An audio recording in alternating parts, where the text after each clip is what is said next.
সকলে এই কথা শুনেছেন যে রক্ত তৈরি হয় না, রক্ত গাছ থেকে তৈরি হয় না, কোনো কেমিক্যাল থেকে তৈরি হয় না, রক্ত মানুষের শরীর থেকে রক্ত দেওয়া হয় এবং সেই রক্ত হাজার হাজার মানুষ বেঁচে আছে।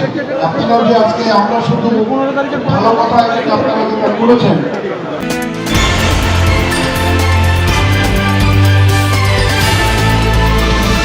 আপনারা দেখছেন 9 টিভি বাংলা। ইমাম সাহেবদের পেছনে দাঁড়িয়ে আমরা নামাজ পড়ি। সেই ইমাম সাহেবরা যখন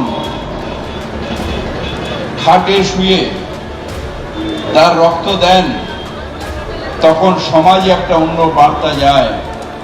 সেই বার্তা হলো যে আমরা ইমাম সাহেব নিশ্চিতভাবে আমরা নামাজ পড়াই, ধর্ম শেখাই, তার সাথে সাথে সমাজের মানুষকে এক করে রাখার জন্যে আমার নিজের দেহ থেকে রক্ত দিয়ে বলি যে সমাজটা এক থাক, দেশটা এক থাক, বাংলাটা এক থাক।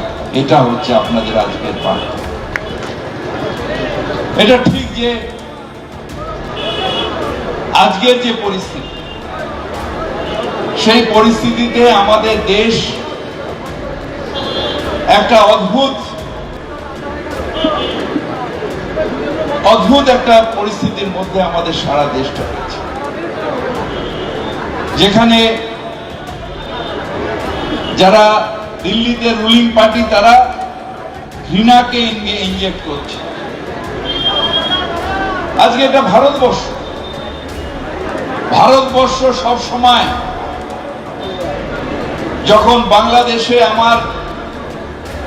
বাংলাদেশ হয়নি, যখন সেখানে আমাদের ভাইদের উপর অত্যাচার হচ্ছিল, তখন এই ভারতবর্ষ তার দুয়ার খুলে দিয়ে বলেছিল অত্যাচারীদের বিরুদ্ধে দাঁড়িয়ে আছি। সেখানে বাংলাদেশ তৈরি হলো, আমরা সবাই ভাই ভাই এক হয়ে গেলাম, সেই বাংলাদেশ তৈরি হলো। আর আজকের পরিস্থিতিতে যখন গাজায় বোমাবর্ষণ, যখন গাজায় বাচ্চাগুলো মারা যাচ্ছে, স্কুলের মধ্যে বোমা মারা হচ্ছে, হাসপাতালের উপরে বোমা বর্ষণ হচ্ছে, সেই সময় ভারতবর্ষ চুপ করে আছে। এর আগেও যখন প্যালেস্টাইনের ওপর অত্যাচার হয়েছিল, ভারতবর্ষ গর্জে উঠেছিল। আমি নিজে আরাফাত সাহেবের বক্তৃতা এই ইন্দোরে শুনেছিলাম, যখন তিনি এসেছিলেন প্যালেস্টাইন থেকে, পিএলওর নেতা ইয়াসের আরাফাত। অথচ ভারতবর্ষের মধ্যে সাম্প্রদায়িকতার একটা আগুন যেন জ্বালিয়ে দিচ্ছে আমাদের যারা আজকে দিল্লির শাসন, সেইখানে দাঁড়িয়ে ইমাম মহদ্দিনরা নিজেদের রক্ত দিয়ে বলছেন হিন্দু নরা মুসলমানের জিজ্ঞাসায় কয়জন।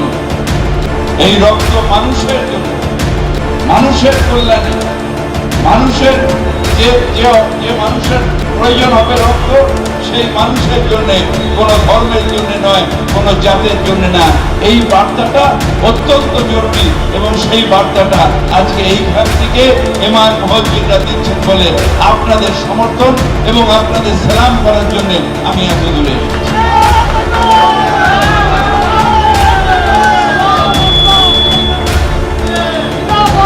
এইখানে কুতুব আছে, আমাদের মানিকতলার মাজার শরীফ বুকের মধ্যে আগলে রাখছে। এখানে অন্যান্য অনেক নেতৃবৃন্দ আছে, বিভিন্ন ধর্মীয় স্থানকে আগলে রাখছে। ধর্মীয় স্থানগুলো ধর্মীয় স্থান দোয়া চায় যারা, তারা শুধু কোন ধর্মের জন্য দোয়া চাইছে, তারা দোয়া চায় কল্যাণের জন্য। আজমের শরীফে কত মানুষ জানে, স্নেহাসী চক্রবর্তী নিজেও আজমের শরীফে, মানুষের কল্যাণের জন্য। এখানে ফুরফুরা শরীফ আমি দেখেছি সব ধর্মের মানুষ তারা যাচ্ছেন, গিয়ে সেখানে দোয়া চাইছে হযরত আবু বকর সিদ্দিক মাজারে। তলায় অনেক মানুষকে দেওয়া চাচ্ছে। এই যে মাজারগুলো রয়েছেন, আমাদের যে ধর্মীয়গুলো রয়েছে, এখানে তো কোনো রেস্ট্রিকশন নেই। এখানে মানুষ গিয়ে তার নিজের দোয়া চাইছেন এবং যখনই দোয়া হচ্ছে, এইসব যারা ওলিরা যারা রয়েছেন চারিদিকে, তারা মানব কল্যাণের জন্য আল্লাহ পাকের কাছে দোয়া চাইছেন। অর্থাৎ তাদের কাছে যে শিক্ষা, সেই শিক্ষা হচ্ছে মানবিকতার শিক্ষা, মানব কল্যাণের শিক্ষা, মানবের উন্নয়নের শিক্ষা। আমার জন্য নয়, আপনার জন্য নয়। এই শিক্ষা এর মধ্যে দিয়ে যে মানুষের সেবা করা, মানুষের পাশে দাঁড়ানো, এইটা জেনারেশন আফটার জেনারেশন এই শিক্ষাটা ছিল। আমি এখানে আশ্চর্য হয়ে যাচ্ছি যে লোক রক্ত দেওয়ার জন্য লাইন দিয়ে দাঁড়িয়ে আছে, 300 জন শেষ হয়ে গেছে, প্রচুর মানুষ দাঁড়িয়ে বলছে আমার রক্তটা দেব। সেখানে রক্তদাতা বলছেন আমার যা 300 জনের আয়োজন সেটা শেষ হয়ে গেছে, আর নিতে পারছে। অর্থাৎ আজকে ইমাম মসজিদরা এগিয়ে এসে বলছেন রক্ত দেব।